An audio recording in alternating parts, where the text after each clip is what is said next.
আলাইকুম ভিউয়ার্স, আমি সুমাইয়া হাসান।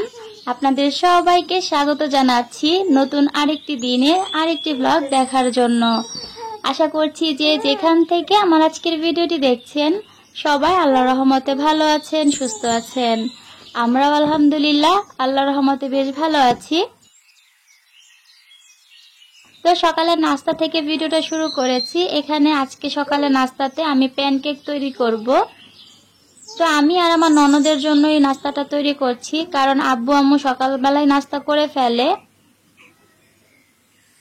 এই কারণে আমাদের দুজনের জন্য বানাচ্ছি। আমরা যেহেতু একটু লেটে ঘুম থেকে উঠি, তাই আমাদের নাস্তাটাও আমরা লেট করেই খাই।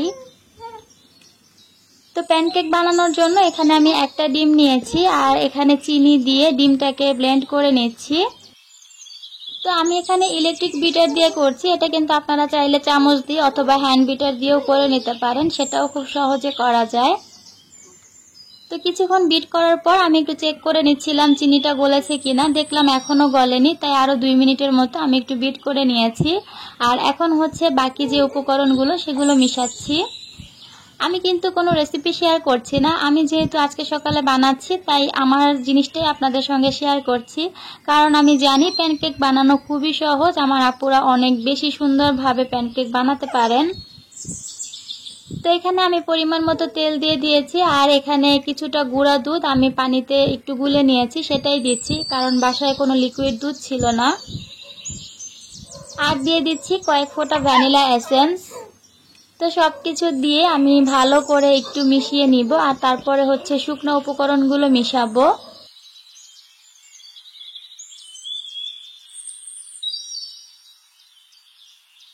সকালের নাস্তাতে আসলে প্রতিদিন একই টাইপের খাবার কিন্তু খেতে ভালো লাগে না। দেখবেন রুটি খেতে খেতে আপনার বোরিং লাগবে, আবার একটানা ভাত খেতেও ভালো লাগবে না। তো মাঝে মধ্যে যদি একটু ভিন্ন রকমের নাস্তা বানানো হয়, সেটা কিন্তু সকালের দিকে খেতে বেশ ভালো লাগে। কারণ যে কোনো জিনিস একটানা খেলে একঘেয়েমি চলে আসে। এই কারণেই আমি রাতেই ঠিক করেছিলাম যে আজকে সকালে নাস্তাতে আমি প্যানকেক তৈরি করব। তো ঘুম থেকে উঠে সেটাই আগে করে নিচ্ছি। তো এখানে আমি 1 কাপ ময়দা নিয়েছি, আর আমার চালনিটা দেখে কেউ হাসবেন না। আমাদের বাসায় আসলে বড় চালনিটা খুঁজে পাচ্ছি না, এই কারণে এই ছোটটা দিয়ে আমরা কাজ চালাচ্ছি। ছোটটা দিয়েও আমার কাজ করতে খুব একটা প্রবলেম হয় না, খুব সুন্দর মতোই চালনিতে চেলে নেওয়া যায়। তো এখানে আমি ময়দার সাথে 1/2 চা চামচ বেকিং পাউডার দিচ্ছি, আর দিয়ে দিব 1 চামচ গুঁড়া দুধ। গুঁড়া দুধটা না দিলেও হয়, তবে দিলে একটু বেশি টেস্ট আসে, এই কারণে আমি 1 চামচের মতো দিচ্ছি। যারা ভিডিও দেখতে শুরু করেছেন তাদেরকে শুরুতেই একটা রিকোয়েস্ট করে নিচ্ছি, প্লিজ ভিডিওতে একটা লাইক দিয়ে দিবেন।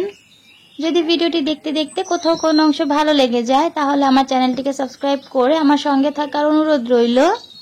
যারা অলরেডি আমার চ্যানেলটি সাবস্ক্রাইব করে প্রতিনিয়ত আমাকে সাপোর্ট করে যাচ্ছেন, তাদের সবাইকে জানাচ্ছি অসংখ্য ধন্যবাদ। তো এখানে আমার প্যানকেকের ব্যাটারটা একদমই রেডি। দেখতেই পাচ্ছেন আমি কিভাবে বানিয়ে নিয়েছি। এটা খুব বেশি পাতলাও হয়নি, আবার খুব বেশি ঘনও হয়নি।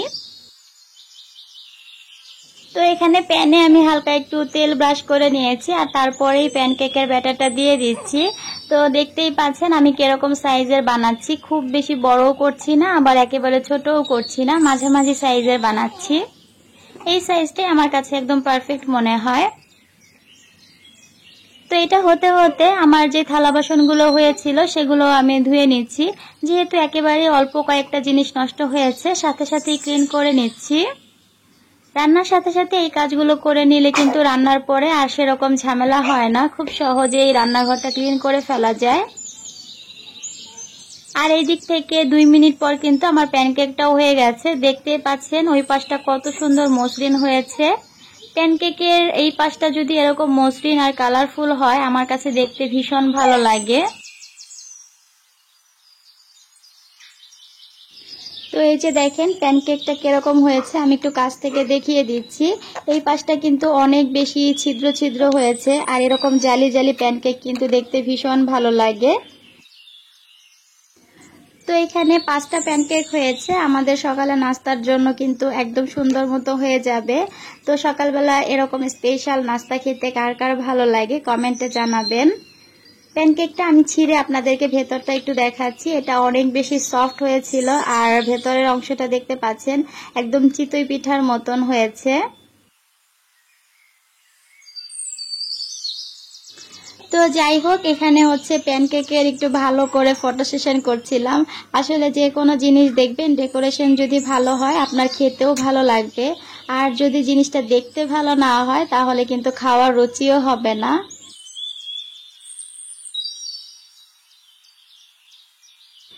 তো আমার ননদ হচ্ছে এখনো ঘুমাচ্ছে, তাই আমি শুধুমাত্র আমার জন্য নাস্তাটা রেডি করছি। আমি একটা প্যানকেক নিয়েছি আর চা নিয়েছি, কারণ চা ছাড়া আমার সকালটা একদমই ভালো লাগে না, তাই চাটা সবসময় সকালবেলা থাকে। তো আমি নাস্তা করে নিয়েছি আর এখানে পিকুর অবস্থা দেখেন, সবাই ঘুম থেকে উঠে পড়েছে কিন্তু তার ঘুম যেন ভাঙছেই না, এখনো সে ঘুমাচ্ছে। পিকুকে জামা পরিয়ে রেখেছি, ও আসলে খুব বেশি উড়াউড়ি করছিল, এত বেশি দুষ্টামি করছিল, আর যখন ও অতিরিক্ত দুষ্টামি করে তখন ওকে আমরা জামা পরিয়ে দেই, এতে করে ও খুব শান্তভাবে থাকে, মানে দুষ্টামির পরিমাণটা একটু কমে যায়। এ কারণে যখন বেশি দুষ্টামি করে তখনই ওকে আমরা জামা পরিয়ে রাখি। আর জামা পরলে কিন্তু পিকুকে মাশাআল্লাহ বেশ সুন্দর লাগে, আমার তো পিকুকে ভীষণ ভালো লাগে জামা পরলে। তবে পিকুটা ইদানিং অনেক বেশি দুষ্টু হয়ে গেছে। ছোটবেলা যতটুকু দুষ্টামি করত, আমার মনে হয় ওর বয়স বাড়ার সাথে সাথে দুষ্টামির পরিমাণও অনেক বেশি বেড়ে যাচ্ছে। তো যাই হোক, আজকে কিন্তু আপনাদের সঙ্গে সংসারে সেরকম কোনো কাজকর্ম শেয়ার করব না। আমি সকালে নাস্তা করে ঘরের অন্যান্য কাজগুলো সব অফ ক্যামেরাতেই করে নিয়েছি। আর এখন হচ্ছে দুপুরবেলা কিছু জামা কাপড় ছিল, সেগুলো ধুয়ে দিয়েছি। আর এর মধ্যে কিন্তু আমি গোসলটাও সেরে নিয়েছি। গোসলটা সেরে নামাজ শেষ করতে না করতে একটা পার্সেল চলে এসেছে, যেটা কিনা আমার ননদ কিচেনের জন্য অর্ডার করেছিল। তো পার্সেলটা যেহেতু চলে এসেছে, ভাবলাম আপনাদের সঙ্গে একটু শেয়ার করি। বক্সটা দেখতে পাচ্ছেন, আমরা নিচে এটাকে খুলে একটু চেক করে নিয়েছিলাম সবকিছু ঠিক আছে কিনা, এই কারণে এটা ওপেনই আছে। এই জিনিসটা আমার ভীষণ রকম পছন্দের একটা জিনিস। আমি আরো 1 বছর আগে এটা দেখেছিলাম অনলাইনে, তো তখনই ঠিক করে রেখেছিলাম যে এই সেটটা আমি কিনবো। তবে সেরকম ভাবে আর এটা কেনার মতো সামর্থ্য হয়ে ওঠেনি, যেহেতু এটার প্রাইসটা অনেক বেশি ছিল, আর আমাদের মতো মধ্যবিত্তদের একটা জিনিস কিনতে হলে অনেক বেশি অপেক্ষা করতে হয়। তো ফাইনালি আমার ননদ এটা অনলাইনে দেখে ভীষণ পছন্দ করেছে, আর তারপরে সাথে সাথে অর্ডার দিয়ে দিয়েছে। তো গতকাল অর্ডার করেছিলাম, আজকেই চলে এসেছে, ডেলিভারিটা খুব ফাস্ট দিয়েছে। তো আপনারা নিশ্চয়ই দেখেই বুঝতে পারছেন এটা কি। এটা হচ্ছে কাইসাভিলার 12 পিসের যে সেটটা, সেটাই আমরা অর্ডার করেছিলাম। তো এটা এত বেশি সুন্দর একটা সেট, আমার তো ভীষণ রকমের পছন্দ। আমি জানি আমার প্রিয় আপুদেরও এই সেটটা অনেক বেশি পছন্দের। বিশেষ করে এটা ঢাকনাটা আমার ভীষণ রকম ভালো লেগেছে। 1 বছর আগে আমি যেটা দেখেছিলাম সেটার ঢাকনার স্টাইলটা কিন্তু এরকম ছিল না, ওইটা একদম নর্মালি যে ঢাকনাগুলো হয় সেটার মতোই ছিল। তবে এই সেটের ঢাকনার কালারটা দেখতে পাচ্ছেন একটু গোল্ডেন কালার, আর সেই সাথে হ্যান্ডেলটা একটু ডিম্বাকৃতির, তো দেখতে কিন্তু অনেক বেশি সুন্দর লাগছে। তো এটা কিন্তু অনেক ডিজাইনের আছে এবং অনেক লেয়ারের আছে। আমরা হচ্ছে 9 লেয়ারেরটা কিনেছিলাম। 9 লেয়ারেরটা এত বেশি মোটা ছিল আর এত ওয়েট ছিল, প্রত্যেকটা হাঁড়ি অনেক বেশি ওজন। এটাতে আসলে রান্না করার সময় কিন্তু অনেকটা কষ্টই হয়ে যাবে, যেহেতু হাঁড়িগুলো ভীষণ রকমের মোটা। আর কাইসাভিলার অরিজিনাল প্রোডাক্টের পেছনে কিন্তু দেখবেন খোদাই করে লেখা থাকে 30 বছরের গ্যারান্টি, সেটাও লেখা থাকে। কাইসাভিলার যে লেখাটা সেটাও সুন্দর করে খোদাই করা থাকে। তো প্রত্যেকটা হাড়ির পেছনেই কিন্তু লেখাটা আছে, আমি আপনাদেরকে শুরুতেই দেখিয়ে দিয়েছি। এটা যেহেতু 9 লেয়ারের একটা সেট ছিল, প্রত্যেকটা হাঁড়ি অনেক বেশি ওজন ছিল, আর পুরো সেটটা প্রায় 9-10 কেজি ওজন হয়ে গেছে। এটা আসলে সিঁড়ি দিয়ে ওঠাতে আমাদের অনেক বেশি কষ্ট হয়ে গেছে। তো যেহেতু আমি ভারী কোনো জিনিস নিতে পারবো না, এই কারণে আমার ননদই কিন্তু এটা 5 তলা বেয়ে নিয়ে এসেছে। বেচারি তো এটা এনে একেবারেই হাঁপিয়ে গেছে। তো কথা বলতে বলতে আমি কিন্তু প্রত্যেকটা হাঁড়ি আপনাদেরকে দেখিয়ে দিচ্ছি। এখানে খুব কিউট একটা মিল্ক পট ছিল, ছোট একটা হাঁড়ি ছিল, তার থেকে বড় আরেকটা হাঁড়ি, ওইটার থেকে বড় আরেকটা হাঁড়ি। তো এরকম করে বেশ কয়েকটা হাঁড়ি আছে, আর সেই সাথে একটা ফ্রাই প্যান আছে। তো এই হাঁড়িটা হচ্ছে সব থেকে বড়, এটাতে কিন্তু প্রায় 1.5 কেজির মতো পোলাও বা ভাত রান্না করা যাবে। হাঁড়িটা ভীষণ রকমের বড়, দেখতেই পাচ্ছেন। ভিডিওতে দেখে আসলে কতটা বোঝা যাচ্ছে জানি না, বাস্তবে এটা বেশ বড় ছিল, সেই সাথে অনেক বেশি ওজন ছিল।